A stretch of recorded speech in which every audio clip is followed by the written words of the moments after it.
Our next speaker will be Mr. Dawes of the Canadian International Development Association. We're delighted to have you with us, Mr. Dawes, to talk about the Canadian sources of capital for low-cost housing.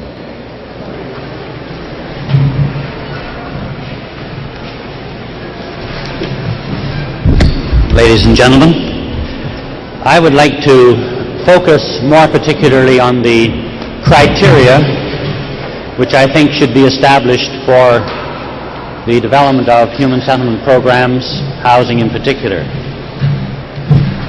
Mr. Helm has mentioned that Sweden allocates 1% of its GNP to developmental programs. Canada is presently up to the level of 0.5 of 1%, currently about $1 billion per year.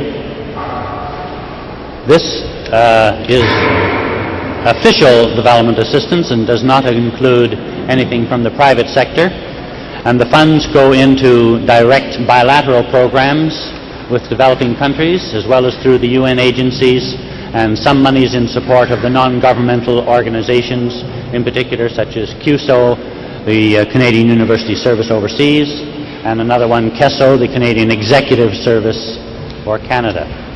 The problem, as far as CIDA's program is concerned, is not really one of allocating resources.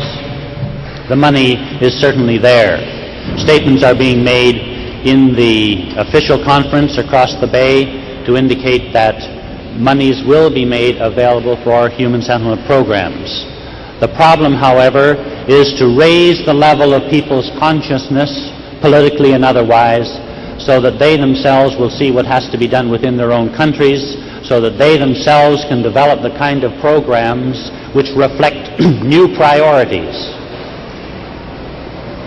There are four basic criteria which should be applied to human settlement programs to improve the quality of life. I think it's been very difficult to get the concept of human settlements across to most of us. Human settlements, improving the quality of life in human settlements has to do with improving the quality of life in the place where you and I live. It's a spatial concept. OECD, the Overseas Commission for Economic Development, measures economic growth in terms of gross national product.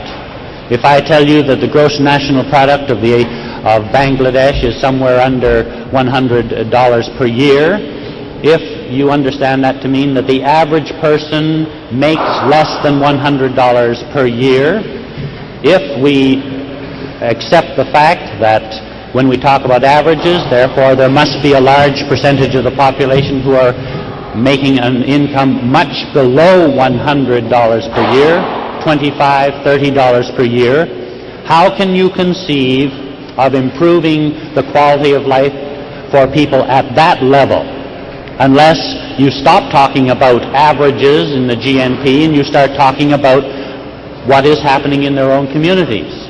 And when you talk about development in communities, you have to talk about, first of all, improvement in the quality and quantity of food available. You and I sit down per day and consume about 3,000 calories of food per day. People in the developing world are lucky to get 1,000. When I worked in Nigeria, I often saw people stampede food tables just to get the necessary food for a day's meal. So the second criteria must be to improve the quality of shelter. Dr. Nairi in Tanzania recently instigated a program of taking the thatched roofs off the mud village housing and putting on corrugated iron, taking away the thatched roofs which house rodents and infestation.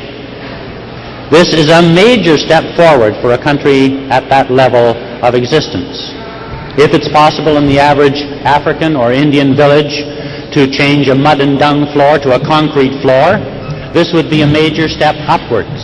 It is not possible, and I think this conference is realizing this, it is not possible to transfer Western standards of space, Western standards of materials, Western standards of technology to the developing world.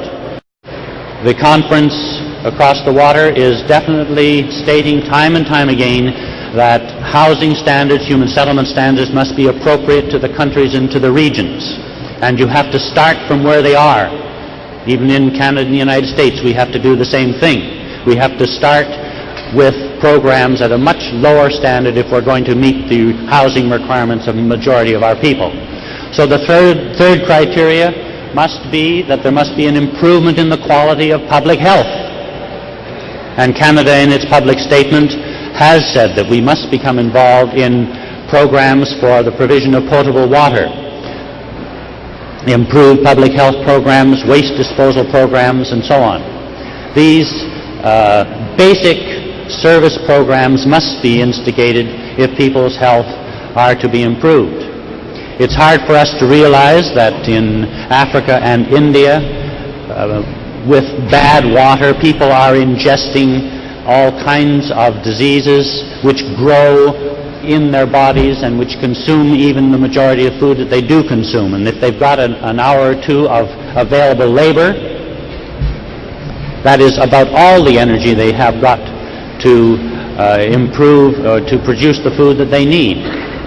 And the fourth criteria must be to back programs of appropriate education.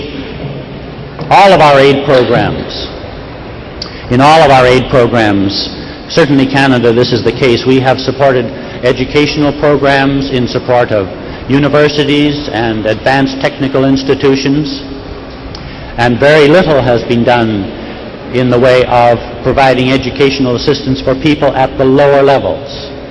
In northern Nigeria, in the northeastern state, a population of 3 or 4 million when I was there were 88,000 children in the public schools. There were only 4,000 students in the secondary schools and 104 students in university education. And that is likely more than they could afford. So here are your four criteria. There must be an improvement in the quality of food, an improvement in the quality of shelter, but appropriate. There must be an improvement in the provision of public health services, and there must be improvement in the provision of appropriate education. These are the four basic criteria, and you may as well establish those sort of a criteria before you start talking about the transference of financial resources. Mr. Kim has already referred to two of the basic kinds of programs which are necessary in the developing world: squatter settlement programs and sites and services programs. It should be stated very clearly, however, that these programs must be initiated by national governments. International aid agencies can only respond to requests for assistance. And it is not possible for countries such as Canada and the United States or Sweden to do anything in the way of assistance in human settlement programs, in squatter settlements, unless we're requested to do so. And it is not possible to do anything in the way of squatter settlements unless the local government gives security of land tenure to the people that are living there. If they say, we don't want you, if they threaten to bring the bulldozer in at some time, then those people will not have the basic interest to do anything about improving their quality of life. But if the government very simply gives security of land tenure to people living in these areas, they will expend a fantastic amount of energy in building their own homes out of the waste materials that they can find from the consumer society that lives all around them. Then if there is some security of land tenure, it's possible for developing agencies to come in and give assistance with provision of potable water, waste disposal systems, public health, and appropriate education. But these things have to be done at the local level first. The same applies to the sites and services kind of programs.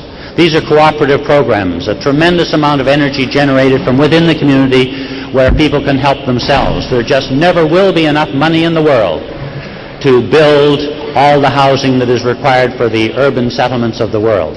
Why are governments so concerned today about what is happening in the urban centers?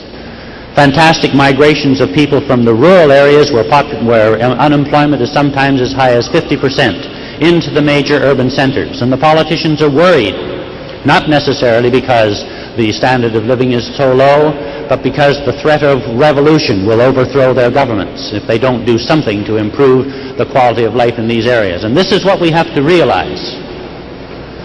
We can have all the do-gooder programs that we want through our agencies or through the NGO programs, but the hard fact of the matter is that action is going to be taken when it becomes politically expedient to do so, and this means pressure from people, and this is the significance of the forum that we have here today. There are two kinds of programs which CIDA, Canadian CIDA, is involved in. Three kinds really, but I'll discuss two: multilateral programs and the bilateral program. Through the conference, the Canadian government is strongly supporting two specific programs. One was announced by the President of University of British Columbia the other day, by President Kenney, when he indicated that the University of British Columbia has inaugurated the formation of a Human Settlement Centre. And as part of that centre, a audio-visual and information centre will be formed. This information centre will be formed to provide information throughout the world under contract with the United Nations, and the program will be supported by the provincial government of British Columbia and the federal government of Canada in cooperation with the United Nations. The second program which Canada would support is the formation of 6 regional training programs throughout the world. Regional training programs are made up of training institutes, information programs, and research and development programs. And obviously the objective of both of these programs is to train personnel. Academic personnel in particular tend not to discuss human settlement programs amongst themselves. They are involved in their own particular expertise. But these training programs, and University of British Columbia for the first time in Canada will have a program training people in human settlement sciences. And I think this is a very, very significant development. So these are the two multilateral programs which are top on the agenda of the conference and of the Canadian government. As far as bilateral programs are concerned, I've already stated the criteria, the 4 criteria, and Canada will be hopefully responding to official requests from overseas governments for programs in pure water, waste disposal, public health, and appropriate education. But the emphasis must be on the necessity to develop national programs of action. Canada, United States, various other developed countries cannot respond to programs overseas unless the criteria is shifted from the current kind of programs having to do with increased transportation systems, hydroelectric programs which very often only benefit the already well-to-do in the developing world. Increased productivity and consumption similar to the Western world. Most countries, including the developed world, have to shift their priorities to develop programs in support of the very poor. And this is something which requires a political will. And until that sort of will is expressed through development programs, then there is not very much that anyone else can do. I'm convinced that the money is there, both multilateral and bilateral. I'm convinced that it'll take some time before governments will shift their priorities in these new areas. Thank you very much.